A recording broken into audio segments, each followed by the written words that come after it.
Welcome to The Last Word. Chris Popes, I'm David Jenkins, and we're on location here in beautiful Portageville, Missouri. Portageville is a beautiful night here in Portageville, down south. It's great football weather and great to be. It's country football, man. We've got the Portageville Bulldogs behind us. They're doing a little running here. I think Coach Bollock has them. Coach Bollock has them. Not happy right now. He has them running at the moment. They're not happy with what he's been doing. But Portageville is one of the teams this year that we kind of look at as kind of a sleeper. I think a lot of teams maybe sleep on them a little bit, but they've got some good talent coming back. They do. They got a lot of guys coming back. They do lose some core seniors that's been around for a while. They got John Garrett Kellums. We'll be looking for him to kind of replace him, and we'll go a little bit more into that with the head coach here in a few minutes. But looking to replace a few guys. But other than that, you're right. They seem to have a lot of weapons coming back, and that's always good for a team that doesn't really have a lot of numbers. And when you have athletes like they do, in most years, it's always good. Right, and just by what we've seen out here today, it looks like they do have athletes. They're not high on numbers, no. But they have what they do have. They look like they're going to be a pretty good team. And we talked to Coach Bollock, and here's what he had to say. Here we are with head coach Jeff Bollock, and Coach, it's another year, another football season's upon us. Portageville last year, kind of an average season, I would think, as far as your expectations would go. You guys are going to have to fill a new quarterback. You guys got some new pieces to fill in, and you even got a guy named Pot Roast. So it's good. It's always an adventure, I think, with head coach Jeff Bollock, and he's one of our favorites. But Coach, just kind of give us a rundown of your team this year. I appreciate it. Man, we're looking at about 30 kids this year. We're going to dress out about 11 seniors, and 9 of those kids have been with me for 4 years. A couple kids have moved in.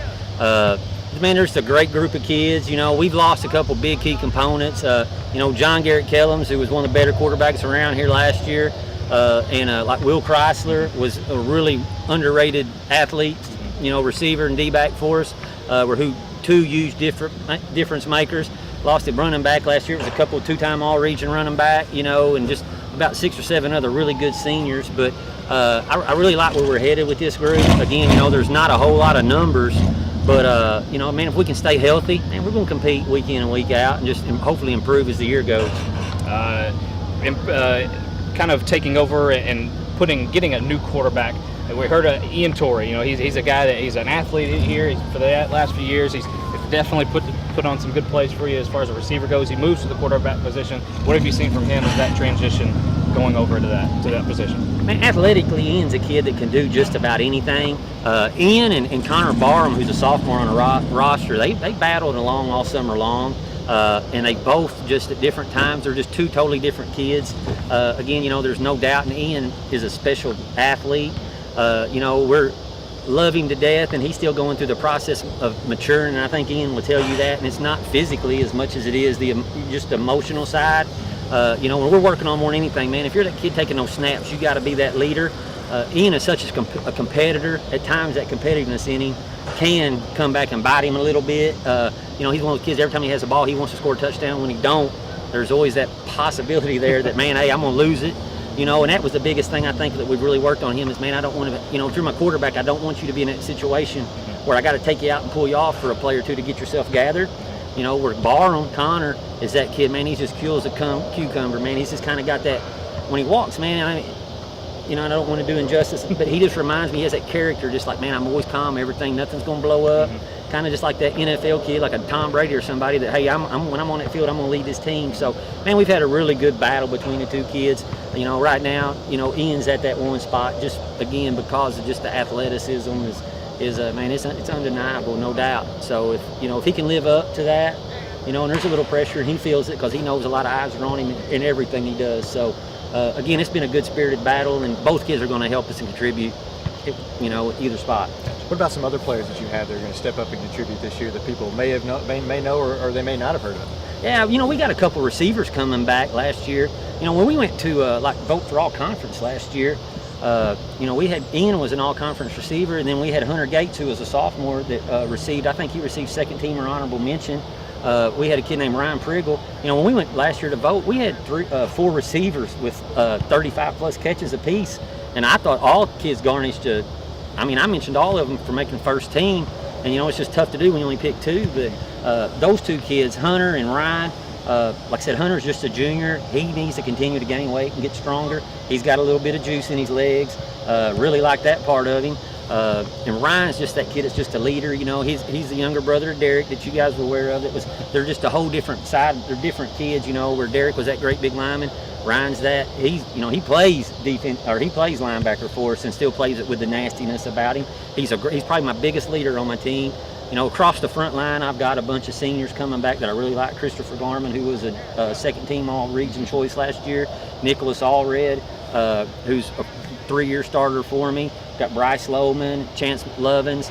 We got a sophomore named Jay Montbia that's a good-looking lineman. So, you know, on the offensive side, man, we just got pretty much everybody. Got a couple kids. Bryce Rones, a sophomore, that's going to play some receiver for us. Kid Travis, we call him Pele Johnson. That when he transferred up here, he came here from Dyersburg. Man, he had never played football. He played soccer. He showed up first day of practice out here in a soccer outfit. He became Pele. You know, he's a great kid. You mentioned Pot Roast, R.J. Nelson. You know, like I said, man, right now we got about 15 kids that I feel comfortable counting on. And you know, my thing is, I told him we need 19 of you. You know, is what in my head, that's the rotation we need to be able to play. So, you know, there's lots of kids, man. I apologize, moms and dads. I know I left somebody out, man. And, you know, if I'm not already on your hated list, I'm sure I will be. I do got a kid coming back at linebacker, Justin Batley, one of my seniors too, man. So I got to make sure I give him, because he's religious on you guys, man. He lets me know every time you guys are on, man. What about your district? I know you've got Valley ahead of you, who's always a tough one. But I mean, that's really a good district with you guys in Hayti. Yes, there's sir. some Scott City. There's some good teams in that district this year. Oh yeah, you know, we man, Valley's Valley. You know, man, I have a lot of respect for what Judd does up there. We actually talked today a little bit, and you know, and we were describing, just kind of asking each other, how's it look? And Judd just kind of told me, he goes, man, Coach, I got 5 nasty juniors up on that front line. And you know, when Judd's one of these guys, if he tells you guys are nasty, man, they're nasty. But you know, here's my deal. At some point, somewhere, somebody is going to beat Valley at some point. You know, that's one of the things we talk about with our kids, man. Why can't it be us? You know, now in that district, again, Hayti's, man, they came off a really good year last year. Man, we played a great game with those guys out here that, you know, we had a drop pass at the end of the game. Otherwise, that's the chance we sneak that one out. But they're loaded with skilled kids. You know, they got probably one of the better returning seniors around here in the Moore kid. That's just a hammer waiting to hit a nail around there. You know, I know they've got a kid that's moved in that they're counting on at quarterback, that they said he was a big-time quarterback down in Texas last year. And Coach Cruz is really happy with him. You know, people discount Chaffee. Coach Vickery, man, I got the utmost respect for him. His kids are going to play it. They got a great young quarterback in the Tinkoff kid. You know, Coach May at Scott City's got 2 of the better athletes with Will Fong and May. You know, we're a 1A district, and you know, and even like in our little conference, man, that the new SEMO West, I'm going to tell you, man, skill-wise, we can put skill kids out there that can match up with a lot of conferences, even the bigger conferences, in my opinion, you know. So, yeah, man, it's good competition, man. I'm excited about the district. You know, again, nobody's ever, you know, it's kind of like when the districts came out, you know, it's like, well, we get away from Malden and Caruthersville, and it's like, well, hello, Valley, you know. So, hey, man, but, you know, again, hey, if you want to beat people, man, you got to step up and, you know, man, don't want Valley's private school. Man, beat them. Get better. My job's to make our kids better. Coaches, let's quit whining about it. Let's coach, you know. Well, Coach, we appreciate you having us I here appreciate at you Portageville, guys, and man. thanks All you do for stopping us. Oh, hey, we appreciate you guys. You guys do a great job for Southeast Missouri, and man, we appreciate you. Always fun to have you guys around, man. Appreciate it. It's always fun to talk to head coach Jeff Bollock here at Portageville. And I don't know about you, but I'm interested in seeing Ian Torrey at quarterback. I think that's going to be a big boost for this Portageville team. Absolutely, and I've always been a proponent of giving, you know, letting your best, most athletic player have the ball in their hands at as many times as you can. And him being a quarterback, I think, is going to give him an opportunity to kind of showcase what he's got. You know, he's getting some looks. You know, he's a guy that's getting interested in some college looks, and that's always good to have for a small school like Portageville. But you know, I think Ian Torrey is going to have a good year. And he's going to have some weapons to go around with him. So you know, Coach Bollock's excited, I think, about this team, and I think maybe the biggest thing about maybe the fans maybe concern is they're going down in their Class 1, District 1. That's I think that's also going to boost them as well. Right, but you always have Hayti in the way. Absolutely. And Hayti looks good this year. You know, we talk about a quarterback. They have a change at quarterback this year as well. You know, Maurice Farley's been the quarterback. They're moving him to wide receiver, and they're going to have some great wide receivers. They have a new quarterback. I believe his name's Alan Mills, and and their coach Cruz, was talking well about him, and but you put some good receivers with Dayon Moore, out there, wide receivers, that they're going to be tough. They're going to be real athletic, but like Portageville, they're not real deep. So you've got to stay healthy in both situations. A-Tie's like what that was the problem last year is they got to stay consistent. They find a way to stay consistent. They could be okay, but that district, it's going to be run by Valley. I mean, it's just that, you have that in their conference at Portageville, and we'll speak to the conferences, by the way, but we'll get to that later. But Valley's going to be there. They're definitely, obviously, in that mode of they're still going to be the continuous power that they have been in the last few years. Right, and I mean, and you look at the other teams. It's just Chaffee. Chaffee. They have Leighton Tinkoff, who's going to be back as their quarterback. He's a sophomore, and he had a great freshman year. And you get some pieces around him. They're going to be a little dangerous. I mean, that's a tough district. It really is. But like you said, Valley is usually so much better than everybody else. There's a lot of catching up to do, but you got some good teams in that district, and good teams in that conference. And like I said, we'll talk about those conferences here in a little bit. Yeah, and in that conference, you got in that district. They did change the districts. There was a realignment and stuff with Portageville going down. In Class 1, District 1, you got Barrett Academy, Chaffee, Crystal City, Haytie, Portageville, Scott City, St. Vincent, and Valley. And, of course, like we talked about, Valley is the runner-up. Not the runner-up, but they're the front runners in that district. And you got Scott City, who's been in Class 2, and they, just a few years ago, they were Class 3. So, you got a good team, and they've got two quarterbacks, Ty Wilthong and Braden Cox. They've got a good team too. So you've got some really good teams there's going to be some good battles in that district. That'll be a fun district to watch at the end of the year. Possibly the toughest district around here. Maybe in my opinion, it'd be the Class 2 District 1. Yeah. You got Caruthersville, Charleston, East Prairie, Grandview, Jefferson, Kelly, Malden, St. Pius, the 10th. And when I say toughest, it's always going to be a battle between Malden and Caruthersville. You look for them to be there at the end in that district championship game. Don't sleep on East Prairie then. You're going to have East Prairie. Now, last year I maybe was a little too high on East Prairie last year. But this year they're going to be searching for a new quarterback. Not certain. I have a good idea who that quarterback might be, but we're not for certain who that's going to be yet. But they're going to have to replace Brett Ellis. But they still have Deverance Jones. They still have Derez Tippler, who was a game changer in game for them. He's a guy that you can probably lean on in certain situations. And but you have Caruthersville and Malden, and Charleston. Hopefully, Charleston is rising as far as that Charleston goes. Should be getting better. Caruthersville, they're going to have to replace Peyton Faulkner. And they graduate a lot of seniors. Malden graduated a lot of seniors. Malden, they still have some younger talent that's going to be there. So I think that Malden's kind of dominated the last couple of years. I think this year that's a very balanced district. I think anybody can win that. It's going to be a tough one. I want to say that. I want to say that Malden's going to fall off, and they lost a lot. When you look at across the board, they lost a quarterback. They lost their running backs, the Thompson guys. They lost a lot on their defense, but they're going to have a lot back. Oh yeah, they're still going to be good. Maybe this much of a drop off. Maybe, but. You don't put nothing past Coach Wyatt down there as far as that goes. Yeah, and that Malden, Caruthersville, they kind of battled it out the last few years, and Malden's got the best of them. But even before that, Caruthersville got the best of them a few years before that. So that's, like I said, I think that's more of an even district than it's been in the last couple of years. So I think it's anybody's game. I think Malden would be my favorite to start it, but you never know until they play the games. Moving up to the Class 3 District 1, they're changing here. We've got Park Hill Central, Dexter, Fredericktown, Kennett, New Madrid County Central, Potosi, Salem, and St. Jen. And Jenks, for our local teams around here, we've got Dexter with a new coach, we got New Madrid with a new coach, and with Kennett. They've got a proven coach, but they're going to have a lot of new players. Got a lot of new players. A lot of change in this district for our local teams. You look at the quarterbacks that were lost in that Class 3. You lost Stevens from Dexter, and you lost Wilson from Kennett too. They were two of the best quarterbacks in the area last year. They've got to be replaced. Dexter's a new coach, new offense, new defense. Ben Sindel is going to be their quarterback. He's going to be more of a game manager. He's not going to he's not going to run for 300 and throw for 200. But they're going to be more of a run-based offense. New Madrid's down in numbers this year. We're really not sure what they're going to have. And then so Park Hill Central, I think, and St. Gen are still the favorites. Although I hear St. Genevieve is going to be down a little bit. So I would think so, just by not having seen them and just based on history. Would think to put them at the top two. But Tyler Fuller, he's a Caruthersville guy. He went to New Madrid.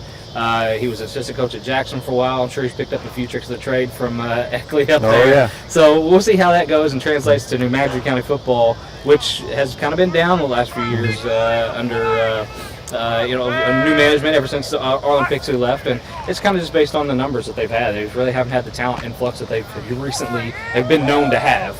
With Dexter, Kevin Golcher takes over there, and he's a guy, out-of-town guy, and kind of a fresh new start for Dexter, which, they weren't too bad, obviously, the last few years under Pete. No, there's no games that they lost. I thought they should have won. I mean, they've only got 5 seniors this year. It's going to be a tough year for them, I think. Kind of a rebuilding, but you start it fresh. You just get some good kids in there. You'll be all right. Yeah. And I think that'll be I think all these teams, just with the new coaches, you just have to kind of start and just kind of build it and just see what happens. Yeah. All right, we'll move up to Class 4 District 1 that actually stays the same. And we're talking about Class 4 District 1. We're obviously talking about Cape Central, the Class 4 runner-ups from last year. And you got semifinals. Semifinals. And then you got Sykeston. And, Sykeston, as far as what they return and what they lost Ernest Fobbs.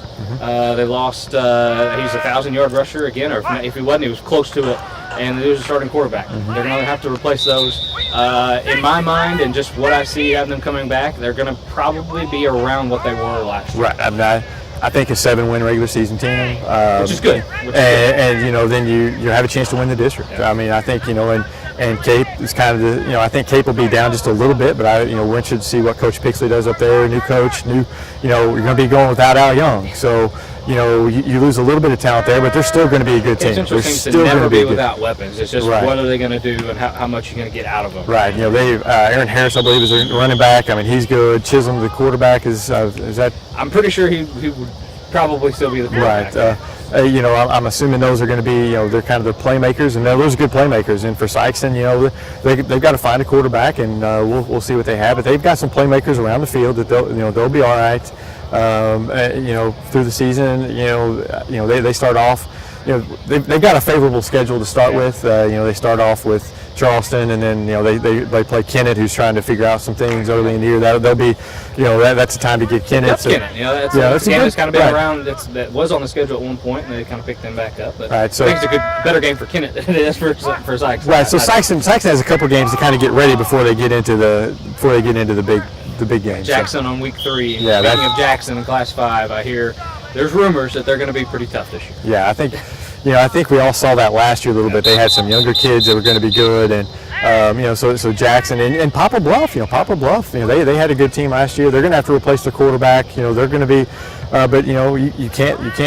They've got a new field, just kind of a fresh start over there, kind of with the new stadium and everything. So that's going to be fun to see. And a new district. The Class 5 District 1 did change. You got Jackson, Oakville, Poplar Bluff, Rockwood, Summit, and Vianney. And I would think that with Jackson, with the, I don't want to believe the hype, but they said they were okay last year, and if they were to improve any from last year, I'd say that they're going to be one of the top teams in that district for sure. Right. So it's a fun time. We'll talk more about next week's. Next week it starts a week from Friday. It's going to be. So we'll talk first week games next week and kind of give you our previews like we normally do. And we got conference. You want to talk about?